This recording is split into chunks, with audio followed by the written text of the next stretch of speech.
Hi, it's Alana here, and we're at the private residence of movie producer Gary Goldstein. And I don't know if you know who Gary is, but he's the producer of mega hits like Pretty Woman and Under Siege and The Mothman Prophecies.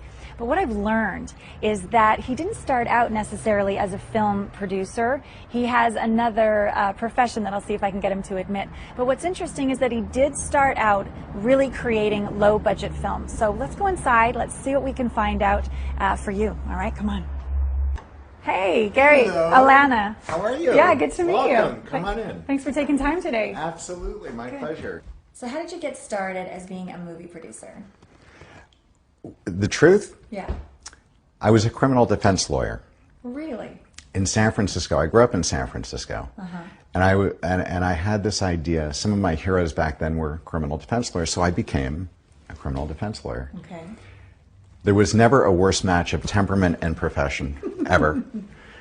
So I fled. I ran away to the circus, Los Angeles, right? Yes. The furthest end of the state, and as far from the harsh reality of the criminal court system to the land of fantasy storytelling. Like, I love storytelling. I've always been in love with writers and writing.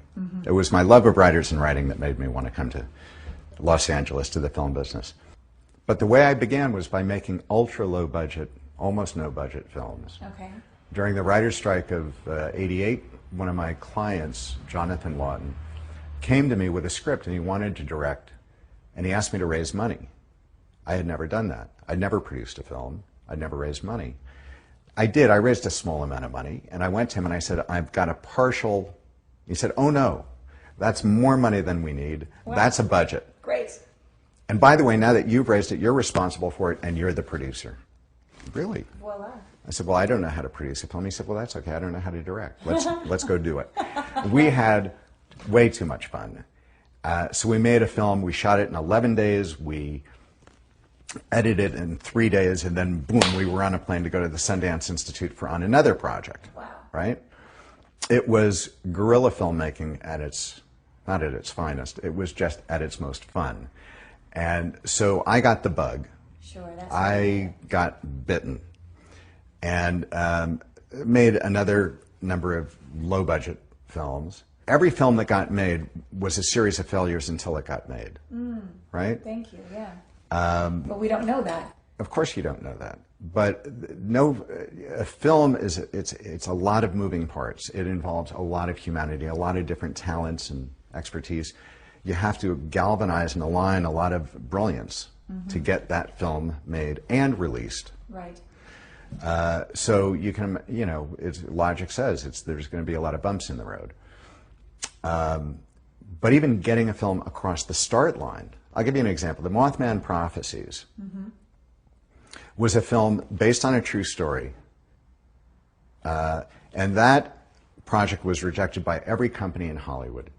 That project must have been turned down by 30 companies. And I finally took that project to a wonderful company, the only company I could think of that hadn't seen it, called Lakeshore. And these people are fabulous. And they took one look at the script, and their response was, they called me and said, interesting, intriguing script. We really enjoyed it. Thank you. We're going to pass.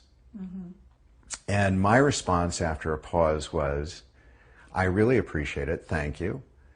I respectfully decline your pass. You didn't. I did. It was just in the moment I said, no, this will not work. This film needs to get made, and I have no one else to make it. So I'd better step up.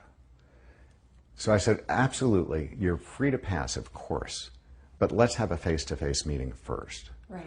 So I took the writer, we went in for the meeting, and I said to the writer, just smile. Right. Because we can't tell the story. They've read the script. We can't tell them how we're going to improve it, because who cares? Right.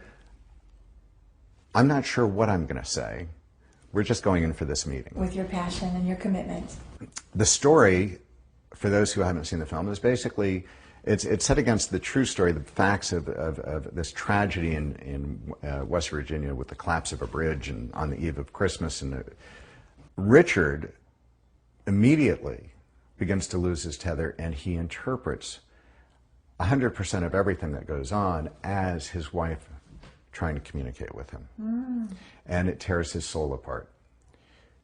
the reason I was attracted to the story was it personally hit me Yes. in a big way. Yes. And all I could think to do in front of these three executives at Lakeshore was to tell the my story. My father was my best friend. My father died far too young, unexpectedly. I said, and that is why this story is universal, and it will appeal to actors and to directors and to audiences. It is in our DNA to understand and be empathetic. Yes. And be moved by. So they immediately said, great, let's do it. Every film I've ever been involved with, it was never a straight line from A to B. Richard Gere turned Pretty Woman down 3 times. There's endless... Really? I'm incredibly impatient, in business, not personally. And I celebrate that as a good quality. But I also know that perseverance and patience have to come together. All right. Because your belief has to be so profound, Yes. especially in the creative arts, that you're willing to go the distance no matter what it takes or how long it takes. Right. I've had films go from script to screen in 3 years. You know, there's a film I've been producing for 9 years now. Wow. Forrest Gump took 13 years. I didn't do that, but I know these stories. Yes. You know, people who I know well. It's profoundly important that along the way, to shorten that time frame and increase the odds of success, that you're authentic. Right. Because people find that irresistible. You become undeniable. And in fact, that level of authenticity for screenwriters and filmmakers in general is maybe the single greatest secret. There are so many people I see writing what they think are commercial stories. Right. The films that I got made, Yes. that I had more, and some that I had success with but didn't quite get made, all had something in common. Which was? Authenticity. Huh. Pretty Woman is clearly a work of fiction, right? Yes. But in a sense, it's not. The writer was, he was my computer programmer. I didn't even know he was a writer. I discovered him while he was, I bought a Macintosh, one of the first ever. And he was programming it and plugging it in and doing all this stuff. And we got to talking, and after 3 weeks, I, you know, enjoyed him quite a bit. And he mentioned something I asked, and he started giving me scripts, and I said, fabulous, I'm going to represent you. Actually, he reminds me what I said was, if I like your work, I'll help you get an agent. When I read how good his stuff was, I said, forget the agent, I'm representing you. And Jonathan was 23 at the time, and no one had ever read it. He had 7, 8 scripts at home, but he lived in a 1-room apartment in a very bad part of Hollywood on an alley that was populated back then with every drug dealer and pimp and prostitute and the world, and he had, it's not really appropriate for me to say, but there was a relationship that sort of was heart-rending in a sense, and when you put all those elements together, Pretty Woman was deeply authentic for him. The next project I collaborated on with Jonathan was not the sequel, but the original script for Under Siege. And after Pretty Woman, I said, let's not do another romantic comedy. We were having lunch, and he described, he was in the Coast Guard, had been in the Coast Guard Reserve. On the eve of the Olympics in LA, he got counter-terrorist training, and he started to describe this world on aircraft carriers and battleships. And I have never been in the military. It seemed very mysterious and kind of sexy and interesting to me. And the verbiage is different. It was very arcane but great.